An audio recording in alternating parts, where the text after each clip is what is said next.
Let's imagine that we have a bearish structure on the higher time frame like 1 hour. We see that price has created a great liquidity pool above the equal highs, which is located just below the most recent unmitigated bearish order block. The main idea here is to wait for the price to reach key areas such as unmitigated supply or demand.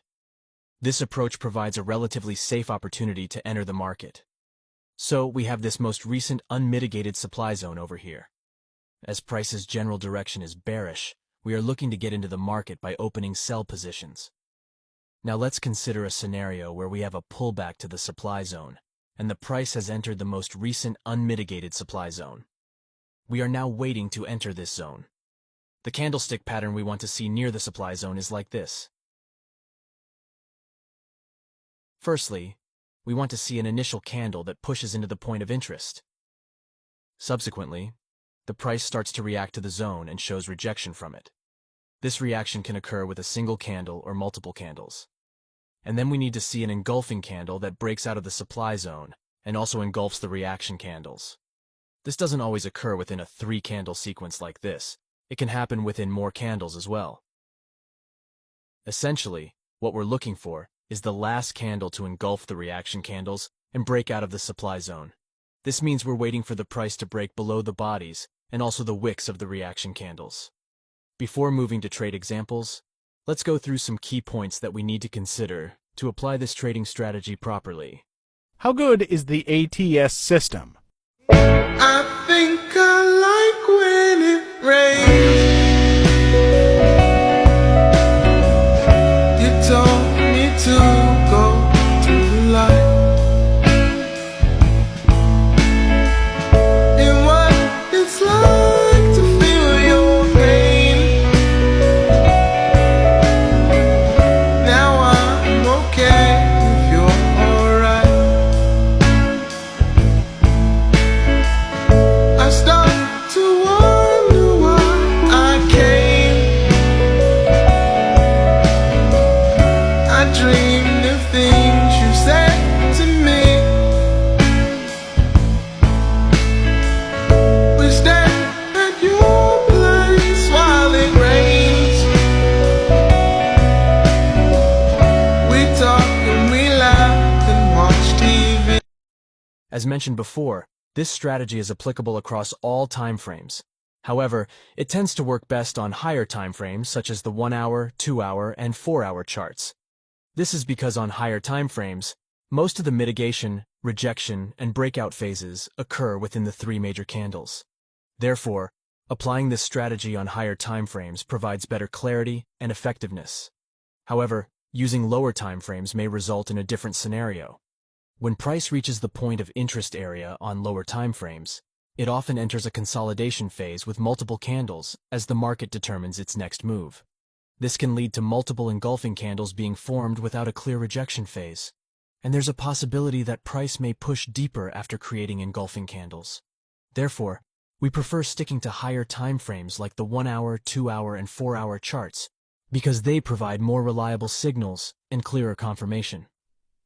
As mentioned earlier, it's crucial to note that this pattern doesn't always occur in a 3-candle sequence.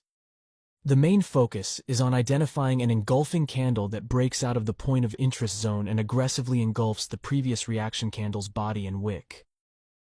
Another crucial point to consider is that you should look for this pattern to form when the price hits the unmitigated point of interest, not at random places on the chart or key levels that have been mitigated before. It's really important to stick to all the key points and rules of this trading strategy. If you don't, you could end up losing some of your capital. Now, let's check out some examples to see how it works in real trades. Here we have Euro-Dollar 1 hour time frame chart on the screen. We are looking to go short of it. The market is clearly in a downtrend, having established a series of lower lows and lower highs, indicative of bearish sentiment.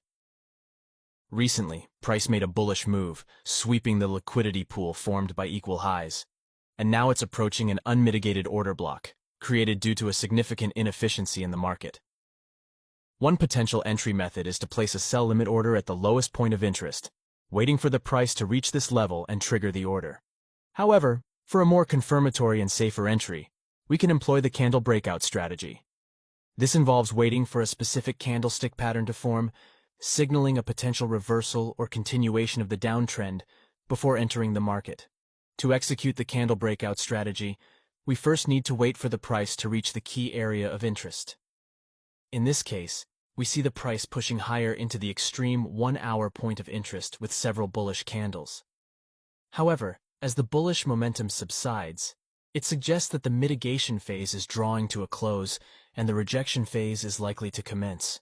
The initiation of the rejection phase becomes apparent with the emergence of a bearish candle, following a series of successive bullish candles. This indicates a potential shift in market sentiment from bullish to bearish, signaling a possible reversal or continuation of the downtrend. We've identified the first selling candle within the area, which serves as the reaction candle. Following this, we notice that price forms an engulfing candle, breaking below the area while engulfing its previous reaction candle and some of the mitigation candles. This confirms that price is also respecting the point of interest. With this confirmation, we're now authorized to enter the market by initiating a short position from this point.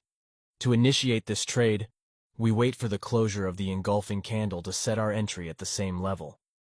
Our stop loss is placed above the highest point of the recent candles to manage risk. For the take profit, we have a couple of options. We can aim for the most recent bullish fair value gap, or we can target the upcoming major sell-side liquidity. However, it's advisable not to set the take profit too far, as we prefer not to keep our positions open for an extended period.